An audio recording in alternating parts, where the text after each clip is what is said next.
Hey everybody, welcome back. It's MJ with Just Plain Fun, and today was an estate sale day, and I decided to follow a little bit different format than what I normally do for the videos. So let me set the stage so that we're not just hopping right into me sitting in my truck waiting for the sale to start. The sun hadn't come up yet when I got to the site of the estate sale, so this first clip that you're about to see is pretty dark, but just bear with me because it's going to get light pretty quick. I apologize in advance for the terrible video quality. Hopefully my audio is at least decent. So I am on site at an estate sale here in Eastern Virginia. It is about 6:30 in the morning. I left the house about 5 and had to grab some coffee. Doors don't actually open until 10. So yes, I am here about 4 hours early so that I can ensure that I am the first one in the door and hopefully get first pick. Because when I show you this screen recording of some of the hand planes, you will instantly understand why. My plan is to check in about every hour between now and 10 and just share some random thoughts about estate sales in general, about flipping tools, collecting tools, and maybe share an experience or two. I don't know, still TBD. I didn't exactly write a script for this. The biggest takeaway from this first little snippet is that if you want to get the best tools, you have to be first in line. So for me, I was able to chose to forego the New Year's Eve festivities last night because getting down here and being first in line was more important. And that's kind of the takeaway. At the risk of sounding like David Goggins here, if you want to get exceptional results, if you want to be first, you got to be willing to do the things that other people are not willing to do, i.e. getting up at 4 something in the morning, getting on the road at 5 to be on location at 6. All right, checking back in. As you can see, the sun has come up since our last check-in. It's been about an hour.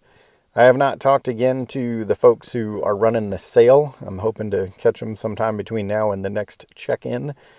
I'm still trying to get in there and get some footage for y'all and also for myself. Our little takeaway for this particular check-in is you can do everything right and still get skunked. And let me explain what I mean by that.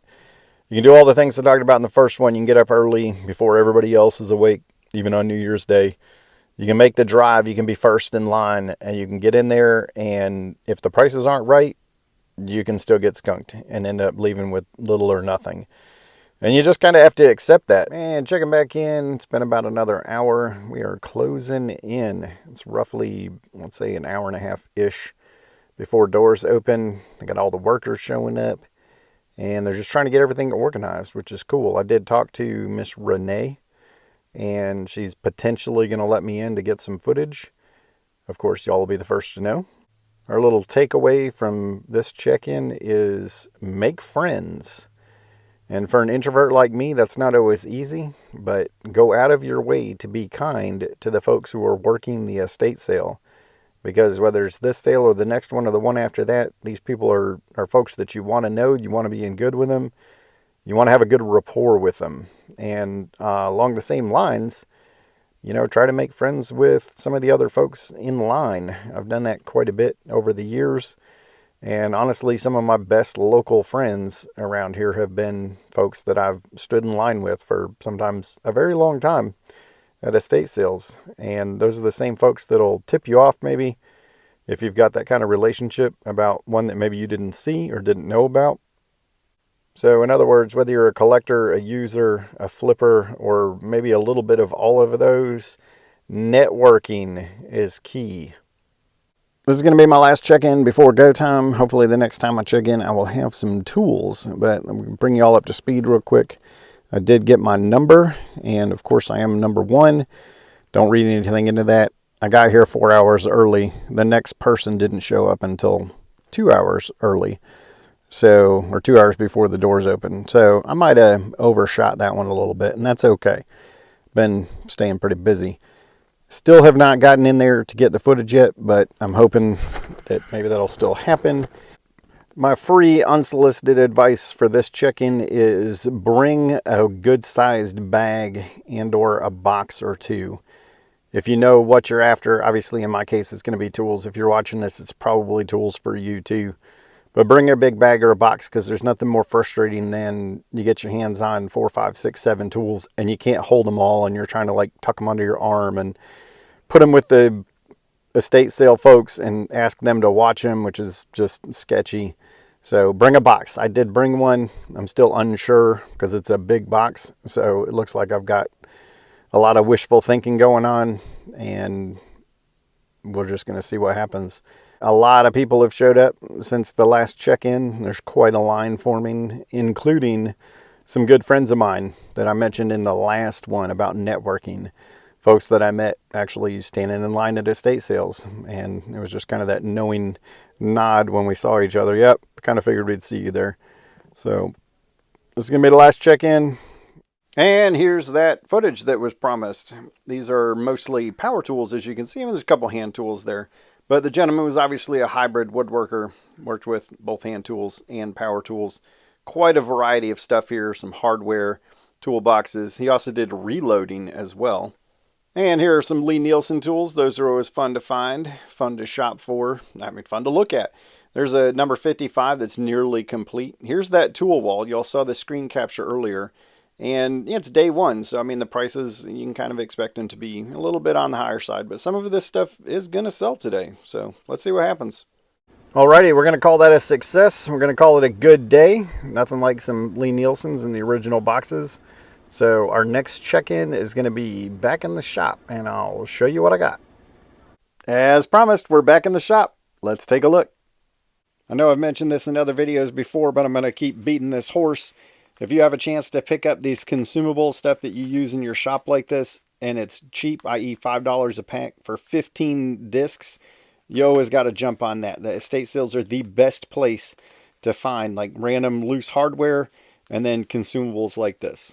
There were quite a few really nice chisels at this estate sale. This is the only one that I bought. It's a marked 720 coming in at 1.5 inches, and as you can see, it is in overall really good shape. It's not going to take much to get this thing nice and honed and ready to work. So if you happen to be in the market for 1.5 inches, 720, let me know. The last custodian of these tools was quite meticulous in taking care of his tools. He built these custom boxes for a lot of his tools. This is a number 39 Stanley dado plane. It's a 7/8 inch. And I've actually got one of my patrons who's working on completing the set. He didn't have a 7/8 inch yet. So I picked this one up with him in mind, and this one is already spoken for. The Stanley number 48 match plane, aka tongue and groove, was one that I passed on the first time that I looked through, and I was not going to get this one. But on one of my subsequent passes, I was talking to one of the folks that was working at the estate sale, and she pointed this out to me, and when I opened it up, I realized this thing's actually got 2 complete sets of blades. So that was when I changed my mind and decided to go ahead and get it, because what I'm going to do is I'm going to take that extra set of blades and I'm either going to put it with another 48 that I have and sell it complete, or if you happen to need a complete set that's both of the 5/16 as well as the 5/8 blade, if you happen to need a set for your number 48, then be sure to let me know and we can make that happen. If you've been following me for any length of time, you know I love a router plane, and this one is pretty doggone nice. It's 100% complete. Got the throat closing attachment, it's got the fence, and it has all 3 blades, and it even still has the original box along with the original paperwork. So, I mean, it doesn't get a whole lot more complete than that. And this one, like so many others before it, is going to be available. So, starting with the patrons, if you're looking for a router plane, these side rabbits, the 98.99, I really wasn't sure if I was going to pick them up, but ultimately they ended up winning me over. And part of the reason why I got them is because these are the later ones that have the depth stop, and that is really nice to have. So you can set that, of course, and that way you make sure that you don't cut too deep. This is not a tool that I use a whole lot, but there's nothing else like it when you need to take off a little shaving, like say on the edge of a dado or something. It sure is nice to have the right tool for the job. Y'all know I always save the best for last. And before we get into this Lee Nielsen, I do want to send a quick shout out to Southern Charm Estate Sales. Miss Renee and her crew did a fantastic job today. And without further ado, let's check out this first Lee Nielsen. It's a number 85 cabinet scraper with the rabbit feature. And if it looks kind of funky, I'm the one who put this coat of wax on there just to help preserve it. I think the previous gentleman was more inclined to use oil. but I did have to wipe it down pretty good, and then I just put that coat of wax on there. But these things are pretty sweet. It does have the tilting handle, and as of right now, these are out of stock on the Lee-Nielsen website. But one of my patrons did go ahead and buy this one, and it's going to be heading to Oklahoma tomorrow. This little guy is actually going to be staying here in Virginia. I had the bronze Lee-Nielsen #1 a while back, and I ended up trading / selling it. Did a partial trade, partial sale. And I've been kicking myself ever since. I was like, why did I let that thing go? So this little guy is going to end up just staying here. He's going to become a part of my collection, and I will be the next custodian of it for a while. But just in case you haven't seen one of these lately, that's pretty sweet, ain't it? Y'all might have expected me to save that #1 for last, since it's often considered the Holy Grail. But as we've come to learn, it is not, in fact, the Holy Grail. And there's a lot of people that are looking for a whole lot of other tools other than the #1. But I get a lot more enjoyment out of a nice #2, partially because it's just more usable. It's more user-friendly based on its size. And this one is another one that is going to be staying in my collection. This little guy is going to take his rightful place next to that #1 that I just showed you, and also with the #4 bronze that I have. Now, I just need to find that elusive bronze #3. Wait a minute! It's twins! What in the world?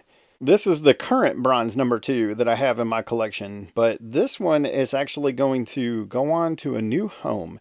I do love this plane. I've really enjoyed owning it, but I think I like this one a little bit better, partially because it has the box. This one's showing a little more signs of its age, and it is an earlier one. I mean, you can see it doesn't even have Lee-Nielsen on the blade. So it's an older one. The cherry has darkened over time. It's got a lot more character, and it does also have this inscription, the little CF. So if your initials happen to be CF and you're watching this, this could be the plane for you. But yeah, this one's going to go find a new home, and this is going to be the new #2. We're getting there. I don't know if anybody else finds this interesting besides me, but this is one of the buildings that was on site for this 1800s era former plantation. And you can see some of the framing that they had going on. You can see the vents up here that I'm sure were for keeping the temperature down in the summertime. And here are some examples of some different joints that are used in timber framing. So this was something that I'm assuming this guy had on display somewhere. At any rate, just some really cool stuff.